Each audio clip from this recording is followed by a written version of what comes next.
ഇപ്പം ഞാൻ cover song ഇറങ്ങിയത് കല്യാണി കളമാണി ആ പാട്ടായിരുന്നു. പഴയ പാട്ട് അത് ഞാൻ വേറൊരു രീതിയിൽ എടുത്തപ്പോൾ ഇവര് വാവ് കൊള്ളാലോ. എനിക്ക് രാവിലെ ബോംബെന്ന് ഒരാൾ കോൾ ചെയ്തേക്കാം, ഫ്രം സരിഗമ. ഞാൻ പറഞ്ഞു ഭഗവാനെ കോപ്പറേറ്റ് അടിച്ച് പണിവാളി. നമുക്ക് ഒത്തിരി ഇഷ്ടം, പക്ഷെ എനിക്ക് പേടിയാ. അതുകൊണ്ട് ലാലേട്ടൻ്റെ അടുത്ത് ഒത്തിരി ഇഷ്ടമാണ്, പക്ഷെ ഈ പേടിയില്ല. എന്നാലും എവിടെയോ ഒരു ചെറിയ പേടിയുണ്ട്. ചില ആൾക്കാർ ചില മണ്ടൻ ചോദിച്ചു എപ്പോൾ മുതൽ പാടി തുടങ്ങി എന്ന് പറയുമ്പോൾ ഞാൻ വെറുതെ കളിയാക്കി പറയും ഇന്നലെ എഴുന്നേറ്റപ്പോൾ മുതൽ പാടി തുടങ്ങി.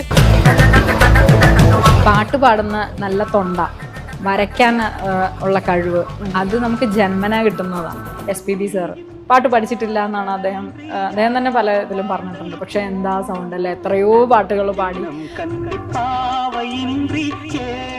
ഓരോ സ്വരസ്ഥാനങ്ങളുണ്ടല്ലോ, 7 സ്വരങ്ങൾ. അത് ആ സ്വരങ്ങളിൻ്റെ ഓരോരുത്തർക്കും ഓരോരോ ചെയറുണ്ട്, എവിടെ ഇരിക്കണം, അത് ആരുടെ ചെയറാണ് എന്ന് നമുക്ക് മനസ്സിലാക്കാനൊക്കെയാണ് നമ്മൾ ഗുരുക്കന്മാരുടെ അടുത്ത് പോയി നമ്മളിതെല്ലാം പഠിക്കുന്നത്. അല്ലാതെ പുതിയ തൊണ്ട ഫിറ്റ് ചെയ്യാനല്ല പഠിക്കുന്നത്. മറക്കാനാവാത്ത എന്തെങ്കിലും ഒരു അനുഭവം ഉണ്ടോ? ഞാനായിട്ട് ഞങ്ങൾ നല്ല ബന്ധത്തിലാണ്. വല്ലാതെ അടുത്തിരിക്കുന്നു നിങ്ങൾ. അത് ഈ ചില ആൾക്കാർക്ക് എത്ര തട്ടിയിട്ടാലും പഠിക്കില്ല എന്ന് പറഞ്ഞാലാണ് ഞങ്ങളെ വീണ്ടും പോവാനായിട്ട് അടുത്തേക്ക്. ഇത് പോണില്ലല്ലോ എന്നാ പിന്നെ ഇരിക്കട്ടെ എന്ന് പറഞ്ഞുകൊണ്ട്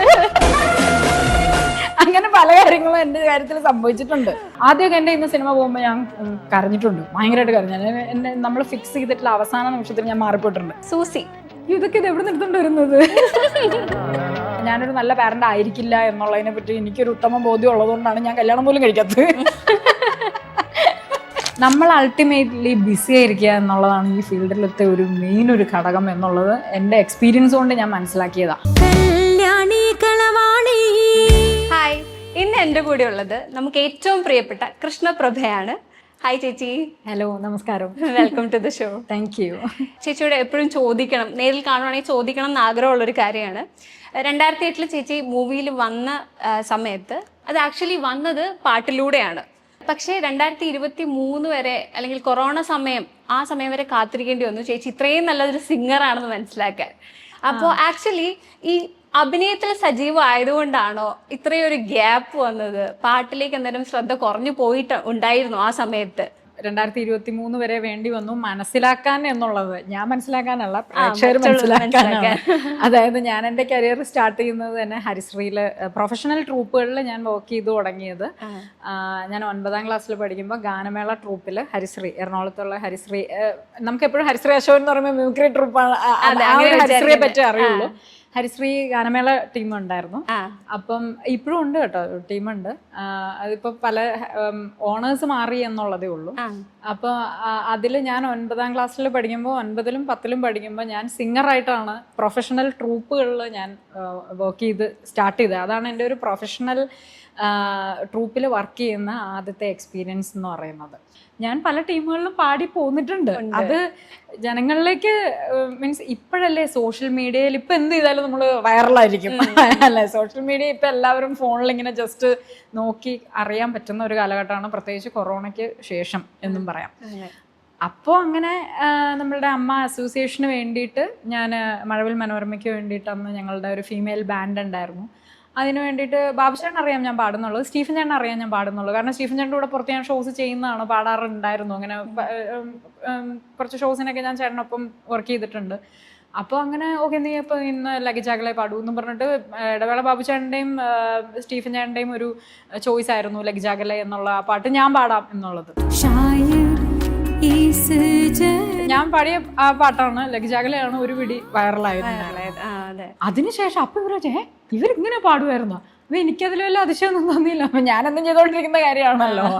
ഡാൻസും എൻ്റെ ഒപ്പം ഉണ്ടായിരുന്നത് കൊണ്ട് എനിക്ക് പരിചയമുള്ള ഈ ഒരു ട്രൂപ്പിൻ്റെ കണക്ഷനിൽ തന്നെ ഡാൻസും അറിയാമല്ലോ. അപ്പോൾ അങ്ങനെ ഡാൻസ് ചെയ്യാമോ എന്ന് പറഞ്ഞിട്ട് വേറൊരു ട്രൂപ്പിൽ നിന്ന് തന്നെ, ഇവരുടെ തന്നെ വേറൊരു ട്രൂപ്പിൽ നിന്ന് എനിക്ക് കോൾ വന്നു. അങ്ങനെ ഞാൻ ഡാൻസറായിട്ടും ട്രൂപ്പിൽ വർക്ക് ചെയ്യുന്നത്. അപ്പോൾ ഡാൻസറായിട്ടും സിംഗറായിട്ടും ഞാൻ ട്രൂപ്പിൽ വർക്ക് ചെയ്തതാണ്, ഇപ്പോഴും ചെയ്യുന്നുണ്ട്. ചേച്ചി അതിൽ ശ്രദ്ധയുണ്ടായിരുന്നു, നമ്മളാണ്. അതാണ് ജോലി പറഞ്ഞ കാര്യത്തിൽ ഞാൻ ആദ്യം പറഞ്ഞത്. ഇപ്പോഴാണ് മനസ്സിലാക്കിയത്. അത് ഞാനല്ല മനസ്സിലാക്കിയത്, നിങ്ങളാണ് മനസ്സിലാക്കിയത്. അല്ല, അതിനുശേഷം ഒരുപാട് വീഡിയോസിലെ എല്ലാവരും ഇതിനെപ്പറ്റി പരാമർശിക്കുന്ന സമയത്ത് ചേച്ചി പറയുന്നുണ്ട്, ഞാൻ പാട്ടുമായിട്ട് പണ്ട് തൊട്ടേ കണക്റ്റഡ് ആണെന്ന് പറയുന്നുണ്ടെങ്കിൽ കൂടി സൈഡിൽ ഇരുന്ന ഒരാൾ അമ്മ, നമ്മുടെ കൂടെ അമ്മ ഇരിപ്പുണ്ട്. അമ്മ പറയും ഇല്ലില്ല ഇത്രയും കോൺസെൻട്രേഷൻ കുറഞ്ഞിട്ടുണ്ട്, പാട്ട് അങ്ങനെ ട്രെയിൻ ഒന്നും ചെയ്യുന്നില്ല, ഇപ്പൊ പാടാറില്ലെന്നേ. അത് എന്തായിരുന്നു എന്നറിയോ, ഞാൻ ഈ ട്രൂപ്പുകളിൽ വർക്ക് ചെയ്തിരുന്നു. അപ്പോൾ എൻ്റെ പാട്ടിന്റെ പഠിത്തം എൻ്റെ പാട്ടിന്റെ പഠിത്തം ഇപ്പോഴും അങ്ങനെയാ. കുറച്ച് ഭയങ്കര കോൺസെൻട്രേറ്റ് ആയിട്ട് കുറച്ച് കാലം ഭയങ്കരമായിട്ട് പഠിക്കും, പിന്നെ അങ്ങ് ഉഴപ്പും, പിന്നെ കുറച്ച് കാലം ഡാൻസിന്റെ പുറകെ പോകും, അതിന് ഡാൻസ് ഉഴപ്പും, പിന്നെ പാട്ടിന്റെ പുറകെ പോകും. അങ്ങനെ ചിലപ്പോൾ രണ്ടും ഉള്ളതുകൊണ്ടായിരിക്കും കേട്ടോ, മൾട്ടി ടാലന്റഡ് ആയതുകൊണ്ടായിരിക്കാം. പിന്നെ അത് കഴിഞ്ഞിട്ട് സിനിമയിൽ അഭിനയിക്കുക എന്നുള്ളത് എൻ്റെ ഒരു വലിയൊരു ഡ്രീമായിരുന്നു. ഞാൻ ചാൻസ് ചോദിച്ച് തന്നെ നടന്ന് സിനിമയിൽ അഭിനയിക്കാൻ വന്നയാളാണ്. ഞാൻ എൻ്റെ പല ഇന്റർവ്യൂസിലും ഞാൻ പറഞ്ഞിട്ടുണ്ട്. അപ്പോൾ ചിലപ്പോൾ കുറച്ചു കാലം സിനിമയിൽ ശ്രദ്ധ കൂടുതൽ വന്നിട്ടുണ്ടായിരുന്നായിരിക്കും.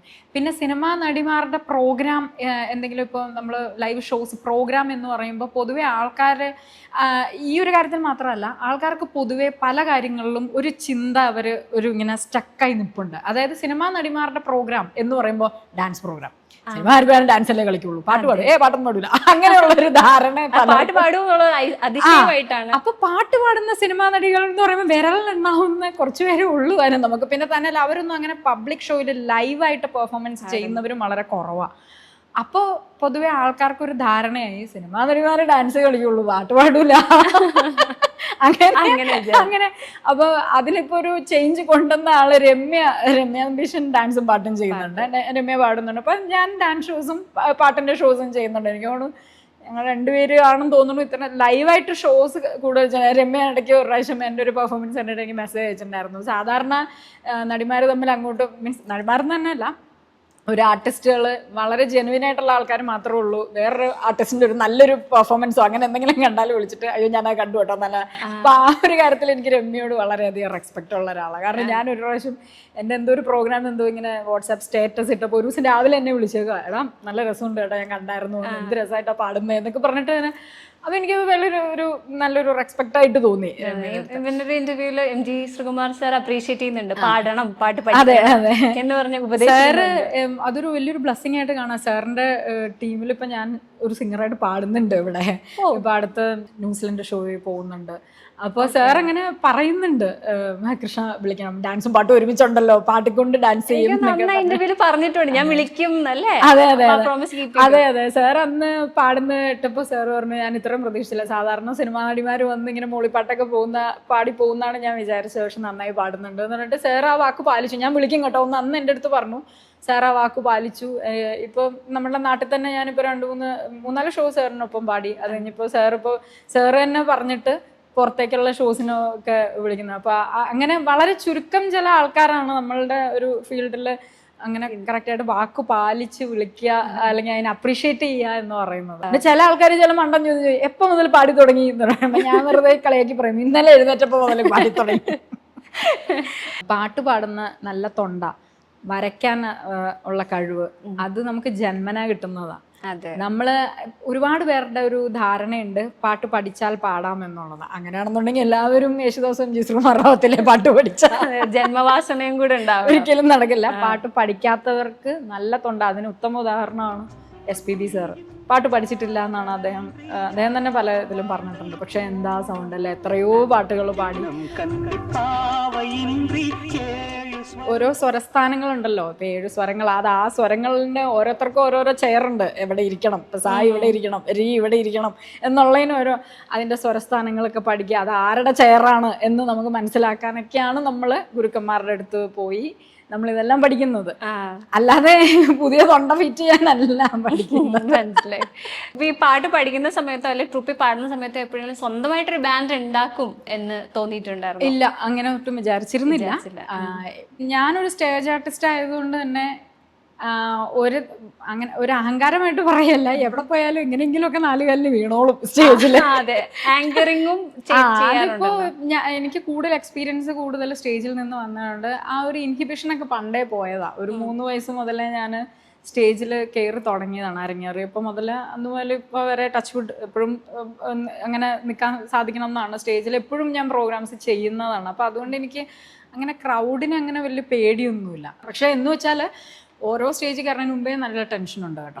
അതിനിപ്പോൾ ഡാൻസിന് കയറിയാലും പാട്ടിന് കയറിയാലും എല്ലാ സ്റ്റേജും നമുക്ക് പുതിയ സ്റ്റേജാണ്, പുതിയ ഓഡിയൻസും ആണ്. അപ്പം അതിൻ്റെ ഒരു ടെൻഷൻ എന്തായാലും ഒന്ന് കയറി കിട്ടിയാൽ പിന്നെ അതെല്ലാവർക്കും അങ്ങനെ. ഇപ്പൊ നമ്മള് അഭിനയിക്കാൻ പോകുമ്പോ ഇപ്പൊ പണ്ട് കൽപ്പന ചേച്ചിയൊക്കെ പറഞ്ഞ ഞാൻ കേട്ടിട്ടുണ്ട്, അന്നൊക്കെ ഫിലിമല്ലേ കൃന്ന് ഒച്ചയാക്കുമ്പോ തന്നെ നെഞ്ചിടിക്കും, പക്ഷെ പറഞ്ഞു കഴിയുമ്പോഴത്തേനും മീൻസ് ഡയലോഗൊക്കെ 2 ഡയലോഗൊക്കെ പറഞ്ഞു കഴിയുമ്പോഴത്തേനും ടെൻഷൻ മാറും എന്ന് പറയും പോലെ.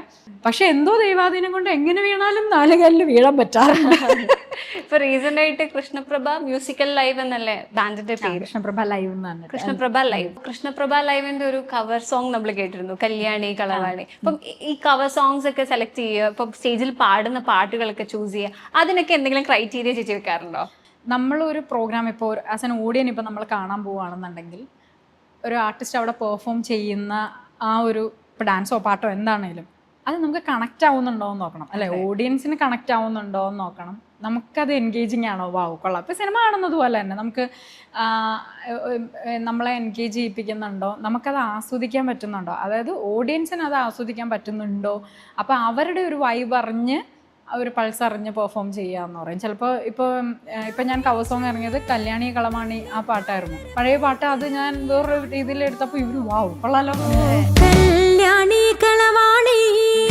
എപ്പോഴും ഓഡിയൻസിന്റെ ഇഷ്ടത്തിനനുസരിച്ച് തന്നെ നമ്മൾ ചെയ്യണം. എനിക്ക് ഇന്ന പാട്ടാണ് പാടേണ്ടത് അല്ലെങ്കിൽ ഇന്ന ഡാൻസ് ആണ്, നിങ്ങളത് എന്തായാലും കണ്ടിട്ട് പോയാൽ മതി എന്ന് പറഞ്ഞാൽ ആൾക്കാർ എഴുന്നേറ്റ് പോകും. ശരി. ഇപ്പൊ എനിക്കിപ്പോ ഒരു രാഗം കേട്ടാൽ ചിലപ്പോൾ അറിയാമായിരിക്കും, അതിന്റെ താളം ഇന്നതാണ്, ഇന്ന രാഗം ഇതാണ് എന്ന് പറഞ്ഞിട്ട് അപ്പൊ ഞാനത് കേട്ടിരിക്കും. പക്ഷെ സാധാരണ ഇപ്പൊ ചിലപ്പോൾ ജ്വലിന് അത് അറിയില്ല എന്നുണ്ടെങ്കിൽ ജ്വല് കുറച്ചേരം നോക്കിയിരിക്കും, അത് എന്നിട്ട് കുറെ കഴിഞ്ഞിട്ട് പറഞ്ഞിട്ട് പോകും ചിലപ്പോ. അപ്പോൾ കുറച്ച് പേര് മാത്രം അത് കാണാനോ കേൾക്കാനോ വരുന്നതിന്റെ റീസൺ അതാണ്, അവർക്കാണത് തൃപ്തികരമായിട്ട് തോന്നുന്നത്. പക്ഷെ ഈ ലൈവ് ബാൻഡിന്റെ ഒക്കെ ഒരു ഗുണം എന്ന് വെച്ചാൽ ഏത് തരത്തിലുള്ള ആൾക്കാർക്കും ആസ്വദിക്കാൻ. ചിലപ്പോൾ അതിന്റെ മ്യൂസിക് ആയിരിക്കാം, അല്ലെങ്കിൽ അതിന്റെ ഒരു അപ്പിയറൻസ് ആയിരിക്കാം, അല്ലെ? കുറച്ചുകൂടെ ഇന്ററാക്ട് ചെയ്ത് ചെയ്യുന്നതിന്റെ ഇതായിരിക്കാം. അതല്ലേ നമ്മളിപ്പോൾ ഒരു ഡാൻസിന്റെ തന്നെ വ്യത്യാസം എടുത്താൽ ഒരു ബോളിവുഡ് ഡാൻസർ ഡപ്പാങ്കൂത്ത് ഡാൻസും ഒരു ഭരതനാട്യവും തമ്മിൽ നോക്കുമ്പോൾ ആൾക്കാർക്ക് കൂടുതൽ ഇൻട്രസ്റ്റ് കൂടുതൽ ഡപ്പാങ്കൂത്തിലേക്ക് എല്ലാവർക്കും അത് ആസ്വദിക്കാൻ ഡാൻസ് ചെയ്യാനൊക്കെ പറ്റും. അതാണ് ഞാൻ ഉദ്ദേശിച്ചത്. ചെറിയ റിമി ടോമി ചായയാണ്, നേച്ചർ അല്ലേ പറയുന്നത്, മാനറിസംസും അല്ല, ചായ തോന്നിയിട്ടുണ്ട്, ആരെങ്കിലും പറഞ്ഞിട്ടുണ്ട്? അത് പണ്ടേ പറയുമായിരുന്നു. ഇപ്പൊ എനിക്ക് തോന്നുന്നു ചായ കുറവെന്ന് തോന്നുന്നു. പണ്ട് ഞങ്ങൾ രണ്ടുപേരും ഒരേ ചായ ഉണ്ടെന്ന്. പണ്ട് ഞാൻ കുറച്ചുകൂടെ വണ്ണം ഉണ്ടായിരുന്നപ്പോഴും ചേച്ചി അങ്ങനെ വണ്ണം ഉണ്ടായിരുന്നപ്പോ ഒരു സിമിലർ ആയിട്ട് നിൽക്കണ്ടായിരുന്നു. പക്ഷെ ഇപ്പം ചേച്ചി ഇപ്പൊ വേറെ ലെവലല്ല. പണ്ട് അത് എനിക്ക് തോന്നുന്നു പത്രത്തിലൊക്കെ ഇന്റർവ്യൂസ് വരുന്ന സമയത്താന്ന് തോന്നുന്നു, നമ്മുടെ ഭാമ ആക്ട്രസ് ഇല്ലേ, ആളിങ്ങനെ പറയുന്നത് ഓർക്കുന്നു, ലോഹിതദാസ് സാറ് സ്വരസ്ഥാനങ്ങളൊക്കെ പറഞ്ഞു കൊടുത്തിട്ടുണ്ട്, ആക്ടിങ്ങിന് ഒത്തിരി ഉപകാരപ്പെടുമെന്ന് പറഞ്ഞിട്ട് പാട്ട് പഠിപ്പിച്ചു കൊടുക്കുന്നു പുതിയതായിട്ട് വരുന്ന നടിമാർക്ക്. അപ്പം ചേച്ചിക്ക് അങ്ങനെ എപ്പോഴെങ്കിലും തോന്നിയിട്ടുണ്ടോ, മ്യൂസിക് എന്ന് പറയുന്ന ഒരു എലമെന്റ് ചേച്ചിയുടെ ഉള്ളിലുള്ളത് കൊണ്ട് ബെറ്റർ ആയിട്ട് ഇമോട്ട് ചെയ്യാൻ പറ്റുന്നത്? ഡാൻസ് ആണേലും പാട്ടാണേലും ഇതെല്ലാം കിടക്കുന്നത് ഒരു താളത്തിലാണ്. ആ താളമാണ് നമുക്ക് ഈ ആക്ടിങ്ങിന്റെ ഇതിന് ഒരുപാട്, അതായത് ടൈമിങ്. ഒരാൾ ഇന്ന ഡയലോഗ് പറയുമ്പോൾ അപ്പം തന്നെ ടപ്പെന്നും പറഞ്ഞിട്ട് പറയുന്നാലല്ലേ അതിനൊരു കോമഡി ആയിട്ട് തോന്നുള്ളൂ. ജ്വല എന്തെങ്കിലും പറഞ്ഞിട്ട് ഞാൻ പിന്നെ വീട്ടിൽ പോയി പറഞ്ഞിട്ട് കാര്യമില്ലല്ലോ, അല്ലെങ്കിൽ കുറെ 1 മണിക്കൂർ കഴിഞ്ഞിട്ട് പറഞ്ഞിട്ട് എന്ത് ടൈമിംഗ് ആണ്. അത് ശരിയാ. ചിലപ്പോ ഞങ്ങള് വീട്ടിലിരുന്ന് സംസാരിക്കുമ്പോ നമ്മള് ചിലപ്പോ കേക്കുണ്ടാവില്ല, അമ്മയെല്ലാം എന്തെങ്കിലും പറയണ്ട, അപ്പൊ നമ്മൾ വേറെ എന്തെങ്കിലും കാര്യം ചെയ്തോണ്ടിരിക്കും, കേട്ടിട്ടുണ്ടാവും, പക്ഷെ നമ്മൾ പിന്നെ അതിന്റെ ഉത്തരം പറയാൻ വിട്ടുപോകും, മറന്നുപോകും. നമ്മളപ്പോ എന്തെങ്കിലും കാര്യം ചെയ്തോണ്ടിരിക്കും. കുറെ നേരം കഴിയുമ്പോഴായിരിക്കും അവിടുന്ന് ഒരു കാര്യം ചോദിച്ചിട്ടുണ്ടായിരുന്നല്ലോ, 1 മണിക്കൂർ കഴിയുമ്പോ അതിന്റെ ഉത്തരം പറയും, ആഹാ എന്തൊരു ടൈമിങ്, ചോദിച്ചു കഴിഞ്ഞിട്ട് 1 മണിക്കൂർ കഴിഞ്ഞിട്ടാ ഉത്തരം പറയുന്നതെന്ന് നമ്മൾ ചുമ്മാ കളിയാക്കി പറയും. അപ്പൊ അത് തന്നെയാണ് ഉദ്ദേശിച്ചത്. ഒരാള് പറയുമ്പോ അതിന് തിരിച്ച് കറക്റ്റ് സമയത്ത് റെസ്പോണ്ട് ചെയ്യാൻ പറ്റുക എന്നുള്ളത്. അതുകൊണ്ടാണ് ഡാൻസോ പാട്ടോ അല്ലെങ്കിൽ ഇപ്പോൾ തിയേറ്റർ ബേസ് ആയിട്ടുള്ള കാര്യങ്ങളാണെങ്കിലും ഒക്കെ നമ്മളെ ഒത്തിരി ഹെൽപ്ഫുൾ ആണ് ഈ ഒരു കാര്യം എന്ന് പറയുന്നത്. അങ്ങനെയാണ് ഉദ്ദേശിച്ചിട്ടുണ്ടാവുക. ഇപ്പോൾ റീസെന്റ് ആയിട്ട് ചേച്ചി അഭിനയിച്ചിരിക്കുന്നത് ദൃഢമാണ്. 2008 മുതൽ 2025 വരെ ഓൾമോസ്റ്റ് എല്ലാ വർഷവും ചേച്ചിയുടെ മൂവീസ് റിലീസ് ചെയ്യുന്നുണ്ടെന്നാണ് എനിക്ക് മനസ്സിലാക്കാൻ കഴിഞ്ഞത്. ശരിക്കും ചേച്ചിയുടെ ഫുൾ പൊട്ടൻഷ്യൽ ചേച്ചിക്ക് പുറത്തേക്ക് എടുക്കാൻ പറ്റിയതായിട്ട് അതിനുള്ള അവസരം ചേച്ചിക്ക് കിട്ടിയിട്ടുണ്ടോ? സിനിമയിൽ പലരും പറയാറുണ്ട് കൃഷ്ണയ്ക്ക് അർഹിക്കുന്നതിനനുസരിച്ചുള്ള ക്യാരക്ടേഴ്സ് ഇപ്പോഴും വന്നിട്ടില്ല എന്നുള്ളത്. അതിൽ അപ്പോഴാണ് ഞാൻ പതുക്കെ ആലോചിച്ച് തുടങ്ങിയത്. എന്നെ സംബന്ധിച്ചിടത്തോളം നല്ല ടീമിൻ്റെ ഒപ്പം വർക്ക് ചെയ്യുക, ദൈവം സഹായിച്ച് എനിക്ക് അങ്ങനെ ഒരു ഗുണം ഉണ്ടായിട്ടുണ്ട് കേട്ടോ. നല്ല ടീമിൻ്റെ ഒപ്പം സിനിമകൾ ചെയ്യുക, അതായത് നമ്മളിപ്പോൾ മുൻനിരയിൽ നിൽക്കുന്ന ഡയറക്ടേഴ്സിൻ്റെ ഒപ്പം തന്നെ മിക്ക സിനിമകളിലും ഒരു സീനാണെങ്കിൽ പോലും നമുക്ക് അങ്ങനെ ചെയ്യാൻ സാധിച്ചിട്ടുണ്ട്. അതൊരു ഏതൊരു ആർട്ടിസ്റ്റിൻ്റെയും ഒരു ആഗ്രഹമാണ് ഇന്ന ഡയറക്ടറിനൊപ്പം അഭിനയിക്കാൻ പറ്റുക എന്നുള്ളത്. അപ്പോൾ അത് വെച്ച് നോക്കുമ്പോൾ ഞാൻ വളരെ ബ്ലെസ്ഡ് ആണ്. അതൊന്ന്. പിന്നെ ചില ആൾക്കാർ പറയും, ഇപ്പം നേരത്തെ പറഞ്ഞതുപോലെ കഴിവിനനുസരിച്ചുള്ള നല്ല ക്യാരക്ടേഴ്സും വന്നിട്ടില്ല, ഇനിയാണ് ഈവൻ ഒരു പ്രേക്ഷകൻ എന്ന നിലയിൽ എനിക്കും തോന്നിയിട്ടുള്ള കാര്യം. ഓക്കെ, അപ്പം ഞാൻ എന്ത് കാര്യത്തിനും വളരെ ഭയങ്കര ഹോപ്പ്ഫുൾ ആയിട്ട് തന്നെ നിൽക്കുന്ന, വളരെ പോസിറ്റീവായിട്ട് തന്നെ നിൽക്കുന്ന ഒരാളാണ് ഞാൻ. ഒരു പരിധി കൂടുതൽ ഞാൻ ഇന്നലെ അയ്യോ അത് കിട്ടിയില്ലല്ലോ, അല്ലെങ്കിൽ ഞാൻ ഇന്നലെ അങ്ങനെ ആയിരുന്നല്ലോ എന്നോർത്ത് അങ്ങനെ ഒരു ചിന്ത ഉണ്ടാവാറില്ല. ചിലപ്പോൾ ഞാൻ വിചാരിക്കും എനിക്കെന്തോ മറ്റേ അരണയുടെ ഓർമ്മ ബുദ്ധി എന്ന് പറഞ്ഞ പോലെ ഒരിടയ്ക്ക് ഒരു ബ്ലെസ്സിങ് അത്. അതിനെ പറ്റി ആലോചിക്കാറില്ല. കഴിഞ്ഞു ഇനി വരട്ടെ.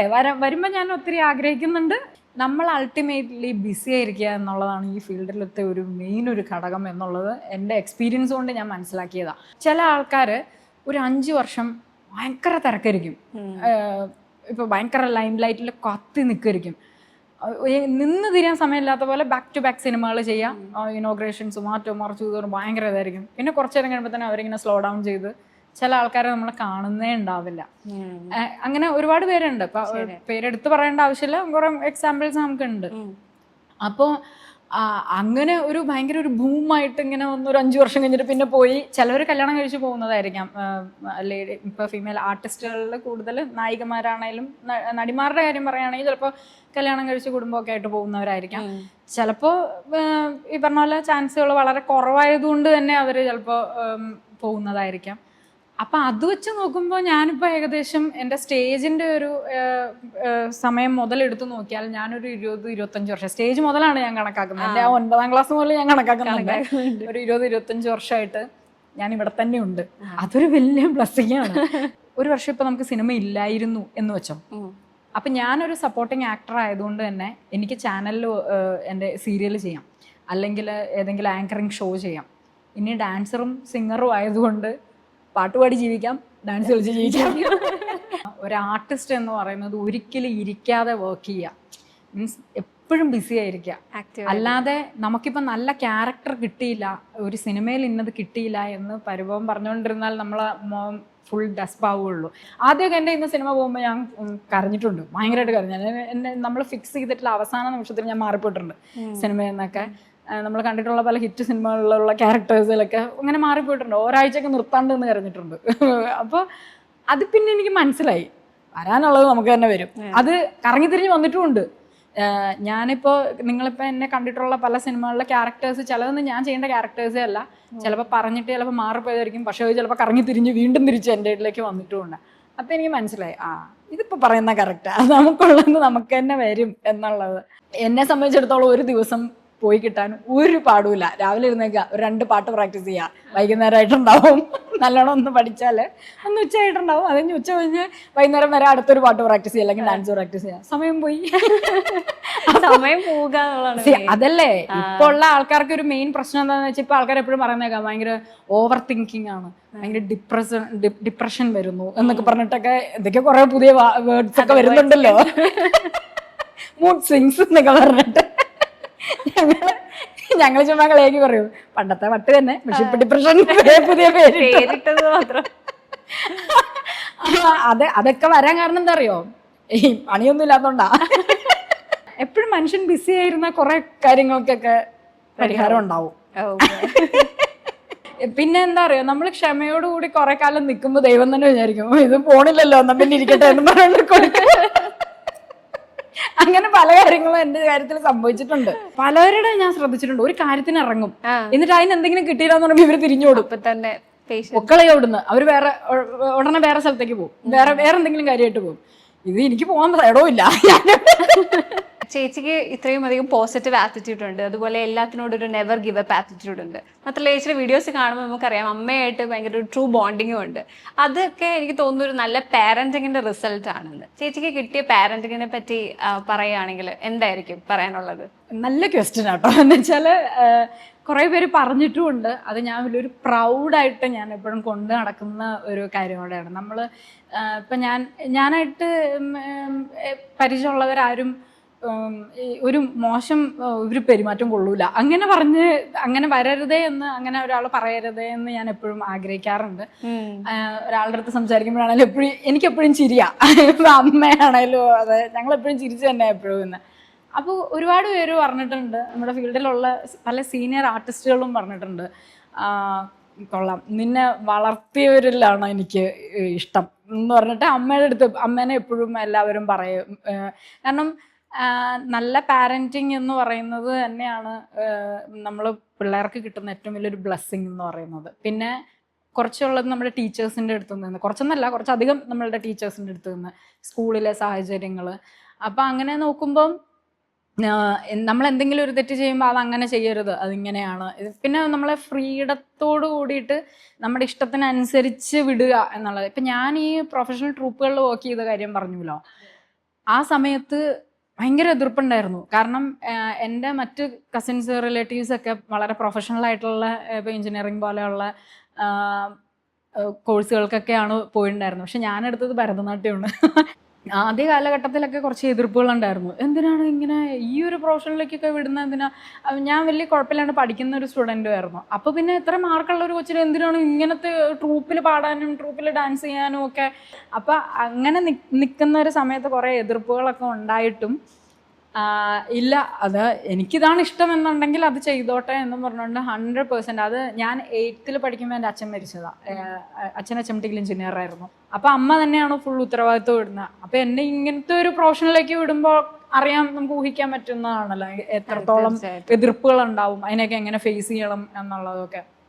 അതിനൊന്നും ഒരു ഇതും കൊടുക്കാതെ ഇഷ്ടം എന്താണോ, ഇപ്പോൾ പാറുവിന് ഇഷ്ടം എന്താണോ അത് ചെയ്തോളൂ എന്നും പറഞ്ഞിട്ട് എൻ്റെ കൂടെ നിന്ന്, അന്ന് മുതലും ഇപ്പോഴും അതെ, ഇപ്പോഴും കൂടെ നിന്ന്. ഇപ്പൊ എല്ലാവരും പറയും, അന്ന് അമ്മ സപ്പോർട്ട് ചെയ്തതിന് ഞങ്ങള് അതാണ് ആ കൊച്ചിന്റെ ഇഷ്ടത്തിനനുസരിച്ച് വിട്ടു എന്നുള്ളതാണ്. അപ്പൊ ഞാൻ അമ്മയുടെ അടുത്ത് പറയും, മൈൻഡ് ചെയ്യണ്ട. ഇപ്പൊ നല്ലത് പറയുമ്പോഴും മൈൻഡ് ചെയ്യണ്ട. ചെറിയ പ്രായത്തില് തന്നെ ഏൺ ചെയ്താൽ തുടങ്ങി കാണുമല്ലോ. 9th എന്ന് പറയുമ്പോൾ വളരെ കൊച്ചു കുട്ടിയാ. അപ്പോ ഈ ആ സമയത്തൊക്കെ നമ്മുടെ കയ്യിൽ പൈസ വരുമ്പോ അത് എങ്ങനെ മാനേജ് ചെയ്യണം ഒരു ഐഡിയ കാണാം. അന്ന് നമ്മുടെ കയ്യിൽ കൊണ്ടുകൊടുക്കാം. അന്ന് എനിക്കിപ്പോഴും ഓർമ്മയുണ്ട്, ഞാൻ പ്രൊഫഷണൽ ട്രൂപ്പുകളിൽ വർക്ക് ചെയ്യുമ്പോൾ സെൻട്രൽ ഗേൾ ആയിട്ട് തന്നെയാണ് ഡാൻസിൻ്റെനും വർക്ക് ചെയ്തിരുന്നത്. പാടുമ്പം പിന്നെ നമുക്ക് സോളോ സോങ്സ് ഉണ്ടാവും, ഡുവറ്റ് സോങ്സും ഒക്കെ. അപ്പം 500 രൂപയാണ് എൻ്റെ പേയ്മെൻറ്റ്. അപ്പോൾ അത് ഞാൻ എൻ്റെ കയ്യിൽ വെക്കാത്തതിൻ്റെ കാര്യം എന്ന് വെച്ചാൽ ഞാൻ ഭയങ്കര കെയർലെസ് ആയിരിക്കും, എവിടെയെങ്കിലും കൊണ്ടുവയ്ക്കാം. അങ്ങനെ എൻ്റെ കയ്യിൽ നിന്ന് ഒരു പേഴ്സ്, പുതിയൊരു പേഴ്സ്, ഒരു പച്ച കളറുള്ള ഒരു പേഴ്സ്, ഇങ്ങനെ മടക്കുന്ന ഒരു പേഴ്സ് വാങ്ങിച്ചിട്ട് ഞാൻ ഒരു 500 രൂപയിൽ വെച്ചു. എന്നിട്ട് അത് എവിടെ പോയെന്ന് എനിക്കിപ്പോഴും അറിയില്ല. എന്തോ പോയിട്ട് വന്നു, പിന്നെ ബാഗ് നോക്കിയപ്പോൾ കാണുന്നില്ല. അപ്പോൾ അങ്ങനെ ഒരു തവണ ഞാൻ വയ്ക്കാമെന്നും പറഞ്ഞുകൊണ്ട് വച്ചു നോക്കിയതാ പോയി. അപ്പം ഞാൻ ഒരിടയ്ക്ക് മൊത്തം കംപ്ലീറ്റ്ലി അമ്മ എടുത്തു. പിന്നെ അത് കഴിഞ്ഞിട്ട് അക്കൗണ്ടൊക്കെ തുടങ്ങി. ചില ആൾക്കാർ ഇപ്പോൾ പറയുമല്ലോ, അയ്യോ ചെറുതിലെ ഒക്കെ അച്ഛൻ മരിച്ചു, അപ്പോൾ പിന്നെ എങ്ങനെയാണ് ഇപ്പം അതുകൊണ്ട് ട്രൂപ്പിൽ പോയതാണ്. അങ്ങനെയല്ല, അതാണ് ഞാൻ പറഞ്ഞത്. അമ്മ സപ്പോർട്ട് ചെയ്തത് കഴിവിനെയാണ് സപ്പോർട്ട് ചെയ്തത്, അല്ലാണ്ട് ഇതിൽ നിന്ന് ഏൺ ചെയ്ത് പൈസ ഉണ്ടാക്കി കൊണ്ടുവന്ന് വരൂ എന്നുള്ളതിലല്ല. ഞാൻ ചിലപ്പോൾ നല്ലൊരു പാരന്റ് ആവണമെന്ന് എനിക്ക് ഒരു നിർബന്ധമില്ല, എനിക്ക് ആലോചിക്കുകയില്ല. മീൻസ് അതിനെക്കുറിച്ച് ഞാനൊരു നല്ല പാരന്റ് ആയിരിക്കില്ല എന്നുള്ളതിനെ പറ്റി എനിക്കൊരു ഉത്തമ ബോധ്യം ഉള്ളതുകൊണ്ടാണ് ഞാൻ കല്യാണം പോലും കഴിക്കാത്തത്. എനിക്കത്ര ക്ഷമയില്ല. അപ്പൊ പിന്നെ അതിന് പോകാണ്ടിരിക്കുന്നല്ലേ നല്ലത്. നമ്മുടെ ഈ ഒരു അമ്മമാരുണ്ടല്ലോ, ആ ഒരു അമ്മമാരുടെ സ്റ്റേജോട് കൂടിയിട്ട് നല്ല അച്ഛനമ്മമാരെ അവിടെ തീർന്നു. ആ ഒരു കാലഘട്ടം അവിടെ തീർന്നു. പിന്നെ ഇനി വരാനുള്ളത് നമ്മൾക്ക് അച്ഛനമ്മമാരാവുന്നു എനിക്ക് തോന്നണല്ലോ നന്നാവുന്നു. ഒരുപാട് യാത്രകൾ എനിക്ക് ഒന്ന് ചേച്ചി തന്നെ ഡ്രൈവ് ചെയ്ത് പോയിട്ടൊക്കെ ഉണ്ട്. ചില ആൾക്കാർ പറയുന്നൊക്കെ ഈ ആക്ടിങ്ങിലൊക്കെ യാത്ര ചെയ്യുക, കൂടുതൽ ആൾക്കാരുമായിട്ട് പരിചയപ്പെടുക, പുതിയ ആൾക്കാരുമായിട്ട് പരിചയപ്പെടുക, അവരുടെ മാനറിസംസ് കൊണ്ടുവരാറുണ്ട്. അങ്ങനെ എന്തെങ്കിലും അനുഭവങ്ങൾ ഉണ്ടായിട്ടുണ്ടോ? ആസ് എൻ ആക്ടർ യാത്രകൾ ഹെൽപ്പ് ചെയ്തായിട്ട് തോന്നിയിട്ടുണ്ടോ? അങ്ങനെയില്ല, തന്നെ ഡ്രൈവ് ചെയ്ത് പോകുന്നതാണ്, ലോങ് ഡ്രൈവ് പോകുന്നതാണ് ഇഷ്ടം. അതായത് ഞാൻ അമ്മ ഉണ്ടാവും, ബ്രദറിന് എപ്പോഴും ലീവ് എടുക്കാൻ പറ്റത്തില്ല. അപ്പം അതുകൊണ്ട് ഉണ്ടെങ്കിൽ ഞങ്ങൾ 3 പേരുമായിട്ടായിരിക്കും പോകുന്നത്. അല്ലെങ്കിൽ ഞാനും അമ്മയും കൂടെയാണ് മിക്കപ്പോഴും. തിരുപ്പതിയൊക്കെ ഞങ്ങൾ തന്നെ ഡ്രൈവ് ചെയ്ത് തന്നെയാണ് പോകുന്നത്. ഓരോ യാത്രകളും ഓരോ അനുഭവങ്ങളാണ് എന്ന് പറയുമ്പോൾ നമ്മൾ ഓരോരോ ആൾക്കാരല്ലേ ഇപ്പോൾ സ്റ്റേജിൽ പരിചയപ്പെടുന്ന കാര്യം പറഞ്ഞതുപോലെ ഓരോ യാത്രകളിൽ പുതിയ പുതിയ ആൾക്കാരെയാണ് നമ്മൾ കാണുന്നത്. അതൊക്കെ നമുക്കൊരു എക്സ്പീരിയൻസ് ആണ്, ഓരോരുത്തരുടെ ലൈഫ് സ്റ്റോറീസ് കാണുമ്പോഴും ഇതൊക്കെ. സിനിമയിൽ ഞാൻ ഇതുവരെ അങ്ങനെ അത് എടുത്ത് പ്ലേസ് ചെയ്ത് അങ്ങനെ ചെയ്തിട്ടില്ല. പക്ഷെ എന്നാലും നമുക്ക് അത് ഓരോരുത്തരും ഓരോ ബുക്കാണെന്ന് പറഞ്ഞതുപോലെ അത് ഓർമ്മയിലുണ്ടാവും.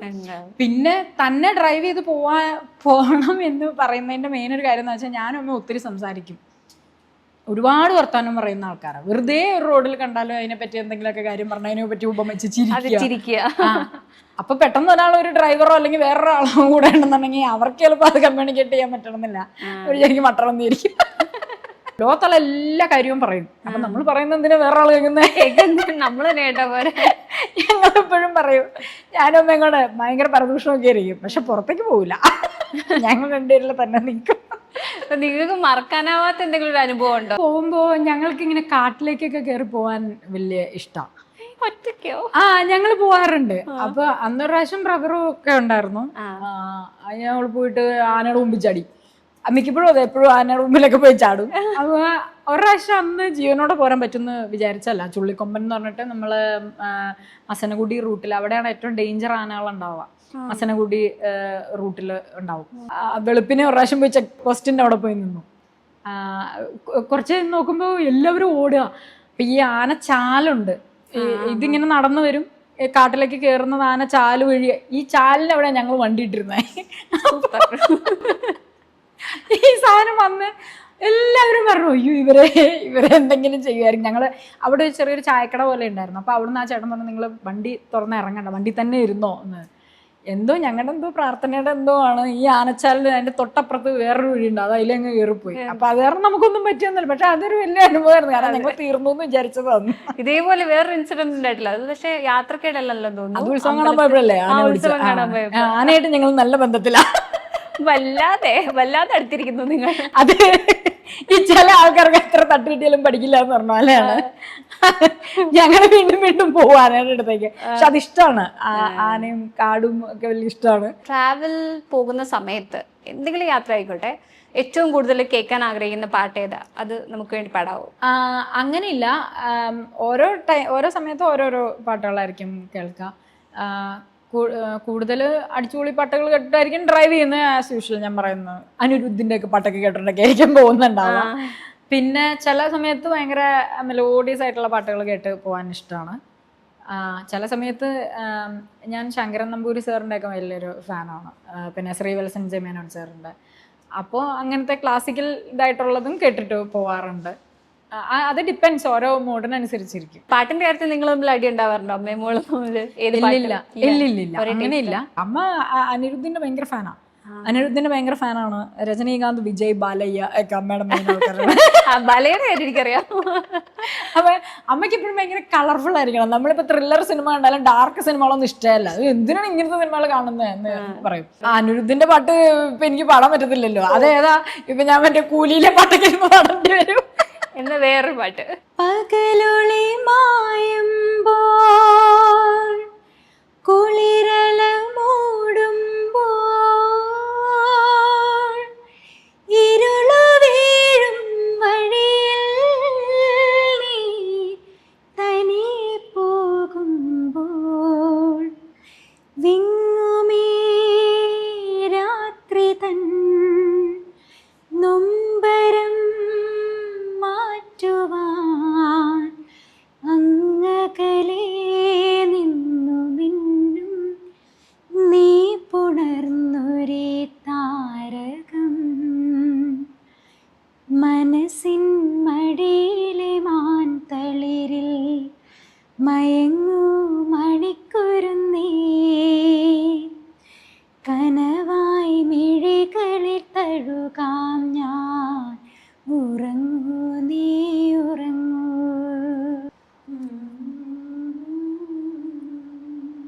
സെലിബ്രിറ്റി ആയതുകൊണ്ടല്ലോ, ഒരു പോപ്പുലർ ഫിഗർ ആയതുകൊണ്ട് കുറച്ച് പ്രസന്റബിൾ ആവണം എന്ന് പറഞ്ഞ് ഫോഴ്സ്ഫുള്ളി അങ്ങനെ കുറച്ച് ഒരുങ്ങിയൊക്കെ നടക്കേണ്ടി വന്നിട്ടുണ്ടോ? പൊതുവേ നടക്കുമ്പോൾ മേക്കപ്പ് ഒന്നും അങ്ങനെ വലിയ ഇടത്തില്ല. നമുക്ക് ഫ്രീ ആയിട്ടുള്ള ഒരു പിന്നെ നന്നായി നടക്കണം എന്നുണ്ട്. അതായത് ഡ്രസ്സിങ്ങിലൊക്കെ വളരെ എലഗന്റ് ആയിരിക്കണം, നീറ്റ് ആയിരിക്കണം എന്നുള്ളതാണ്. ഇപ്പൊ വാരി വലിച്ച് ഡ്രസ്സ് ചെയ്യുന്നതിനോട് ഭയങ്കര മാലയൊക്കെ ഇട്ട് ഭയങ്കര ഇങ്ങനെ തിളങ്ങണ ഡ്രസ്സൊക്കെ അതല്ല നല്ല ഡ്രസ്സിങ് എന്ന് പറയുന്നത്. ഭയങ്കര ഒരു ഡീസൻസി തോന്നുന്ന ഒരു എലഗന്റ് ആയിരിക്കണം ഡ്രസ്സിങ്ങിൽ. അത് ചിലപ്പോൾ വെറുതെ ഒരു കോട്ടൺ ചുരിദാറായിരിക്കും, പക്ഷെ ഭയങ്കര എലഗന്റ് ആയിരിക്കും കാണാൻ അല്ലേ. അങ്ങനെ ആവണം എന്നുണ്ട്. ഞാൻ ഇടയ്ക്ക് പാട്ടിന്റെ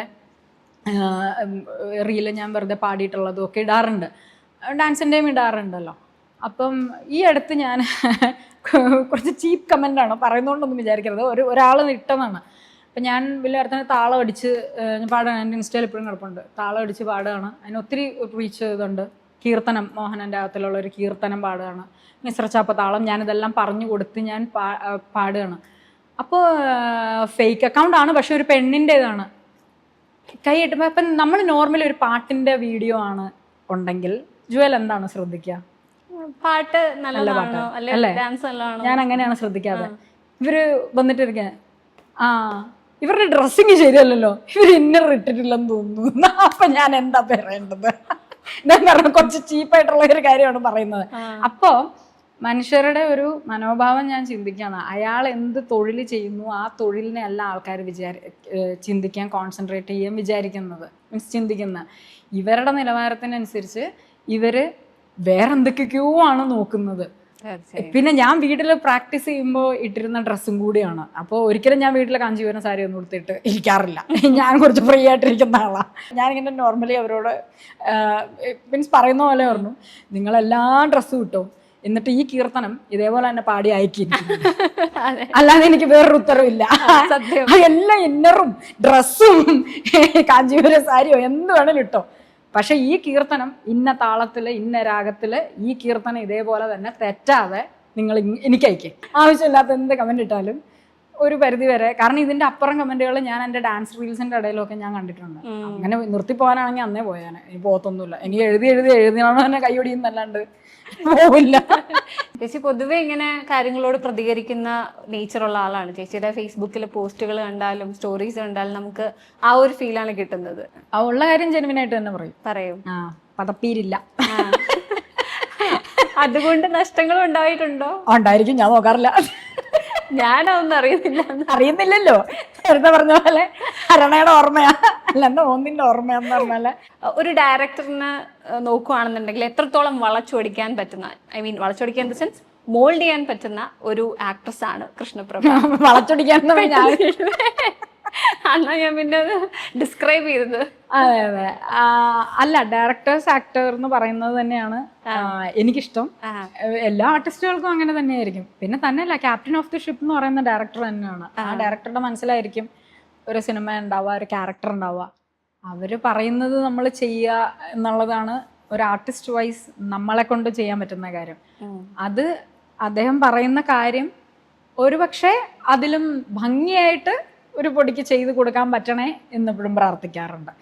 ഇതുവരെ ചെയ്ത് കൊളാക്കുന്ന ആരും പറഞ്ഞിട്ടില്ല. അങ്ങനെ അങ്ങനെ ഉണ്ടാവല്ലേ എന്നാണ് പ്രാർത്ഥന എപ്പോഴും. പെട്ടെന്ന് പിന്നെ എനിക്ക് തന്നെ എന്നോടൊരു വാശിയുണ്ട്. അതിപ്പോൾ ഡാൻസ് കളിക്കുകയാണേലും പാട്ട് പാടുകയാണേലും അഭിനയിക്കുകയാണേലും നമുക്ക് പറഞ്ഞു തരുന്ന ടീച്ചേഴ്സ് ഉണ്ടാവുമല്ലോ, അവരെ മുഷിപ്പിക്കരുത് എന്നുള്ളൊരു ഇതുണ്ട്. അതായത് ഒരു പ്രാവശ്യം ഒരാൾക്ക് പറഞ്ഞു കൊടുക്കാം, ചിലപ്പോൾ കിട്ടണമെന്നില്ല. രണ്ടാമത്തെ തവണയും പറഞ്ഞു കൊടുക്കാം, ഒരിക്കലും മൂന്നാമത്തെ നാലാമത്തെ തവണയിലേക്ക് അത് പോവരുത് എന്നുള്ളതാണ്. ചില ആൾക്കാർ പറയുന്നത് കേട്ടിട്ടുണ്ട്, ക്യാമറ ഓൺ ആവുന്ന പോയിന്റിൽ അവർ പെട്ടെന്ന് ക്യാരക്ടർ ആവുന്നു. അതേസമയം വേറെ കുറെ ആക്ടേഴ്സിന് കുറച്ച് സമയം വേണം ഇതിലേക്കൊന്ന് ഇൻവോൾവ് ആയി വരാൻ. ചേച്ചി എങ്ങനെയാ? അങ്ങനെയില്ല, ആദ്യം ഓൾറെഡി പറഞ്ഞു തരുന്നുണ്ടാവും നമുക്ക്, മീൻസ് ഡയലോഗ്സ് ഉണ്ടാകും, അത് വൃത്തിക്ക് പഠിക്കും. എന്നുവെച്ചാൽ കാണാപ്പാടം പഠിച്ചാൽ അതേപടി പറയല്ല, നല്ല സിറ്റുവേഷൻസ് കാര്യങ്ങളെല്ലാം നോക്കി വയ്ക്കും. ഏറ്റവും കൂടുതൽ അപ്രിസിയേഷൻ കിട്ടിയ ഒരു കാര്യമായിരുന്നു ദൃശ്യം 2-ലെ മേരിയുടെ. അതൊക്കെ പെട്ടെന്ന് തന്നെ വന്ന് പെട്ടെന്ന് ഷൂട്ട് തീർന്ന ഒരു ഇതായിരുന്നു. സാറ് വന്നു പറഞ്ഞു തന്നു, ആദ്യം ഡയലോഗ് തന്നു, സാറ് വന്നു പറഞ്ഞു തന്നു. പിന്നെ ആ ഒരു ആംബിയൻസും എല്ലാം നമുക്ക് ആൾക്കൂടെ ഒരു വിഷമം തോന്നുന്ന ഒരു ആംബിയൻസും ആയിരുന്നു. ഒരു സന്ധ്യാസമയത്താണ് അത് ഷൂട്ട് ചെയ്തത്. അതൊക്കെ നമുക്ക് ഒത്തിരി ഹെൽപ്പ് ചെയ്തിട്ടുണ്ടായിരുന്നു. പിന്നെ പോളിയൻ്റെയാണ് നേരെ ഓപ്പോസിറ്റ് നിന്നത്. ആൻറ്റിയുടെ ഒരു ഡയലോഗ് റെൻഡറിങ് അറിയാമല്ലോ, വളരെ ഭയങ്കര നമുക്ക് ടച്ച് ചെയ്യുന്ന രീതിയിലാണ് സിനിമ കാണുമ്പോൾ അറിയാൻ പറ്റും ആൻറ്റി പറയുന്നത്. അപ്പം നമ്മൾ തിരിച്ചങ്ങോട്ടും നമ്മളുടേതായിട്ടുള്ള രീതിയിൽ ആ ഡയലോഗ് പ്രസൻറ്റ് ചെയ്യുക എന്നുള്ളതാണ്. ഭയങ്കര പ്രിപ്പയർഡായിട്ട് നമ്മൾ പോയിട്ട് ഇങ്ങനെ ഇന്ന പോലെ അഭിനയിക്കാം അങ്ങനെയൊന്നും ഞാൻ ചിന്തിക്കാറേയില്ല. അതറിയാത്തോണ്ടായിരിക്കും ചിലപ്പോൾ ഒന്നും അറിയാത്തതിന് കാര്യങ്ങൾ ഈസി ആയിട്ട് ചെയ്യാമെന്ന് പറഞ്ഞതുപോലെ. പക്ഷെ എന്തോ ദൈവാധീനം കൊണ്ട് ചെയ്യാൻ പറ്റിയിട്ടുണ്ട്. ഞാൻ ചേച്ചിയുടെ ഒരു ക്യാരക്ടർ പറയും, അതായത് സിനിമയിൽ അഭിനയിച്ച ക്യാരക്ടറിന്റെ പേര് പറയും, ചേച്ചി ഗസ് ചെയ്യണം. ഈസിയാണ്. ദീപ. ദീപ. വർഷം പറയണോ? എന്നാലും പരിചയമുണ്ടല്ലോ എന്നൊക്കെ. 2013. അയ്യോ, കടൽക്കുടന്നൊരു മത്തുക്കുട്ടി. രഞ്ജിത്ത് സാർ ഞാൻ കേട്ടിട്ടുണ്ട് നല്ലൊരു പാഠപുസ്തകം ആക്കാൻ പറ്റുന്ന ഡയറക്ടറാണ്. ഒത്തിരി കാര്യങ്ങൾ പഠിക്കാനുണ്ട്. എനിക്ക് പേടിയുമാണ് രഞ്ജിത്ത് സാറിന്, അത് വേറെ കാര്യം. എനിക്കെന്നല്ല, ഒരു വീട്ടുകാർക്ക് എല്ലാവർക്കും പേടിയാണ് സാറിന്. എനിക്ക് ഭയങ്കര പേടിയാണ്. ഇപ്പോഴും അതെ, സാർ എന്തെങ്കിലും സംസാരിക്കൊക്കെ ആണെങ്കിൽ ഞാൻ വീട്ടിൽ വളരെ കൂളായിട്ടൊക്കെ നിൽക്കുള്ളൂ. അത് നമുക്കങ്ങനെ ഭയങ്കര പേടി അങ്ങനെയല്ല. അത്രയും സീനിയർ ആയിട്ടുള്ള ഒരാള്, ദേവാസുരം ഒക്കെ പോലത്തെ ഹിറ്റ് തന്നിട്ടുള്ള ആള്, അങ്ങനെ അത്തരം സിനിമകളാണല്ലോ സാറിന്. അപ്പൊ ആ സിനിമയോടുള്ള ഒരു ഭയഭക്തി ബഹുമാനം സാറിനോട്. മമ്മൂക്കയുടെ കൂടെ അതിനകത്ത് കോമ്പിനേഷൻ സീൻസ് ഒക്കെ ഉണ്ടായിരുന്നു. നമുക്ക് ഒത്തിരി ഇഷ്ടം, പക്ഷെ എനിക്ക് പേടിയാ. അശ്വത് ലാലേട്ടൻ്റെ അടുത്ത് ഒത്തിരി ഇഷ്ടമാണ്, പക്ഷെ ഈ പേടിയില്ല. എന്നാലും എവിടെയോ ഒരു ചെറിയ പേടിയുണ്ട്. എന്നാ അവരെല്ലാവരും വളരെ ഫ്രീ ആണ് നമ്മുടെ അടുത്തൊക്കെ പേടിയായതുകൊണ്ട്. അത് പേടി എന്നുള്ളതല്ല, അതിന് ആ ഒരു വേർഡ് അല്ല യൂസ് ചെയ്യേണ്ടത്.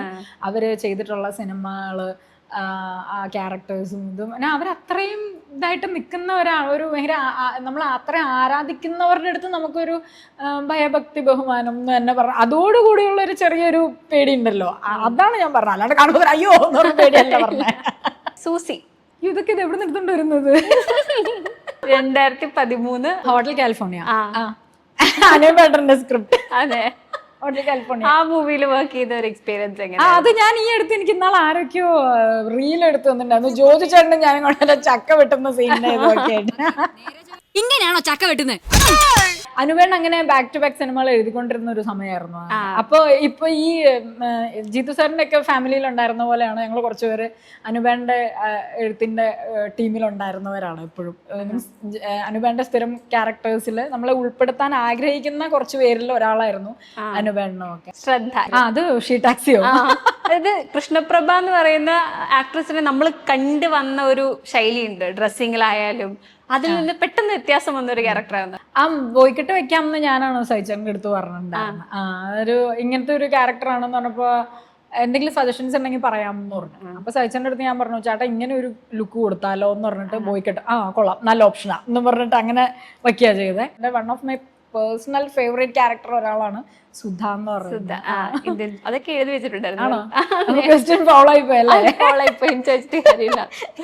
ഇന്ത്യൻ പ്രണയകഥ അല്ലെ, ഒരിക്കലും മറക്കില്ല സത്യൻ സാറിന്റെ സിനിമ. കാരണം അതൊരു വലിയൊരു ബ്ലെസ്സിങ് ആയിട്ടാണ് എപ്പോഴും കാണുന്നത്. കാരണം സത്യൻ സാറിന്റെ സിനിമയിൽ അഭിനയിക്കണം എന്നുള്ളത് എല്ലാ ആർട്ടിസ്റ്റുകളെയും പോലെ തന്നെ എന്റെയും വലിയൊരു എക്കാലത്തെയും ഡ്രീമായിരുന്നു.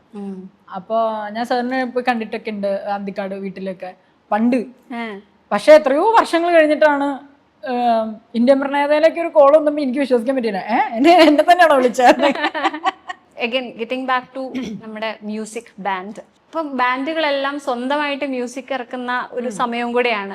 അങ്ങനെ എന്തെങ്കിലും നമുക്ക് പ്രതീക്ഷിക്കാം? ചെയ്യണം ലൈനപ്പിലുണ്ട്. കവറൊക്കെ എടുത്തപ്പോ ആൾക്കാർ നല്ല റെസ്പോൺസ് ആയിരുന്നു തന്നിട്ടുണ്ടായിരുന്നു. നമുക്ക് ഏറ്റവും വലിയൊരു അപ്രീസിയേഷൻ കിട്ടിയത് ഞാൻ സരിഗമയിൽ നിന്ന് ബോംബെയിൽ നിന്ന് അവർ വിളിച്ചിട്ടുണ്ടായിരുന്നു. കല്യാണി കളവാണി സോങ് അവരുടെ ആണ്, സരിഗമയാണ് അതിൻ്റെ ഇതുള്ളത്. അപ്പോൾ ഞാനിത് എടുത്തപ്പോൾ ഞാൻ ആദ്യം വിചാരിച്ച് കോപ്പിറൈറ്റ് ആയിരിക്കും. ഒരു ദിവസം എനിക്ക് രാവിലെ ബോംബെയിൽ നിന്ന് ഒരാൾ കോൾ ചെയ്തേക്കാം, ഫ്രം സരിഗമ. ഞാൻ പറഞ്ഞു ഭഗവാനെ കോപ്പിറൈറ്റ് അടിച്ച് പണിവാളി കോള് വന്നു. അപ്പൊ ആദ്യം എനിക്ക് ആദ്യം ഒരു മെസ്സേജ് ഉണ്ടായിരുന്നു. അപ്പൊ ഭയങ്കര അപ്രീസിയേഷൻ മെസ്സേജ് ആയിരുന്നു, ഒത്തിരി നല്ലായിരുന്നു. വീഡിയോ ആൻഡ് ഓഡിയോ പാടിയതും നന്നായിരുന്നു, വീഡിയോ എടുത്തു അവർക്ക് ഒത്തിരി ഇഷ്ടപ്പെട്ടു. അപ്പൊ അവരായിട്ട് നമുക്കൊരു ടൈപ്പിന്റെ കാര്യങ്ങൾ സംസാരിക്കാം എന്നൊക്കെ പറഞ്ഞിട്ട് അങ്ങനെ ഒരു ഇത് വന്നു. അതൊരു വലിയൊരു പ്ലസ് ആയിരുന്നു. ലേറ്റ്ലി അമ്മ സംഘടനയുടെ പ്രസിഡന്റ് സ്ഥാനത്തേക്ക് ശ്വേത മേനോൻ ചേച്ചി വന്നിട്ടുണ്ട്. അപ്പൊ സ്ത്രീകൾക്ക് കുറച്ചുകൂടി അവസരം കിട്ടുന്നു എന്നുള്ളൊരു വലിയ മാറ്റം വന്നിട്ടുണ്ട്. ചേച്ചിക്ക് എന്താണ് അതിനെ പറ്റിയുള്ള ഒരു അഭിപ്രായം? ചേഞ്ചസ് വന്നത് നല്ലത് തന്നെയാണ്. മാറ്റങ്ങൾ ഉണ്ടാവട്ടെ. കാരണം എന്താ അറിയോ, ഇവർ ഇപ്പം ആദ്യം പുരുഷന്മാർ കൂടുതലിരുന്നപ്പോൾ ഒരുപാട് ആരോപണങ്ങൾ നമ്മൾ കേട്ടു. നമ്മളെല്ലാവരും ന്യൂസിൽ കണ്ട് ഉള്ളതും ഇല്ലാത്തതും ഒക്കെ ആയിട്ടുള്ള ആരോപണങ്ങൾ നമ്മൾ കണ്ടിട്ടുണ്ട്. ഇപ്പം ഞാൻ നേരത്തെ പറഞ്ഞ അവരെന്ത് നന്മകൾ ചെയ്തു എന്നതുപോലും മൈൻഡ് ചെയ്യാതെ ആരോപണ വിധേയരായിട്ട് അവരെ തേജോധം ചെയ്ത് കളഞ്ഞിട്ടുണ്ട്.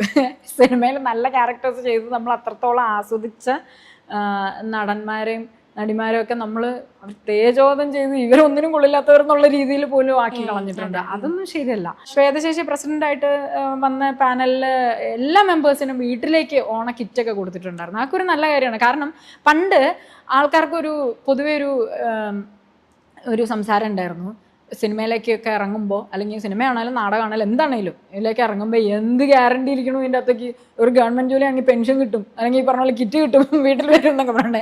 ഇപ്പം ഇതൊക്കെ ഞങ്ങൾക്കുണ്ട്, ധൈര്യത്തോടെ പറയാം, ഞങ്ങൾക്കുണ്ട് പെൻഷനും കിറ്റും ഒക്കെ വീട്ടിൽ വരും. നേരത്തെ ചേച്ചി പറഞ്ഞതുപോലെ എപ്പോഴും ബിസി ആയിട്ടിരിക്കാൻ പറ്റുന്ന ഒരു ലൈഫ് ആയിട്ടിരട്ടെ അല്ലെ, എപ്പോഴും ബിസി ആയിട്ട് ഇങ്ങനെ പോട്ടെ. എല്ലാ രീതിയിലും മൾട്ടി ടാലന്റഡ് ആണ്. അപ്പം മ്യൂസിക്കിലും ഡാൻസിലും അഭിനയത്തിലും മികച്ചു നിൽക്കാൻ പറ്റട്ടെ. Thank you so much. നല്ല ഇന്റർവ്യൂ ആയിരുന്നു. കുറെ കാര്യങ്ങൾ സംസാരിച്ചു, വലിയ കുഴപ്പമൊന്നും ഇല്ലായിരുന്നു എന്ന് തോന്നുന്നു.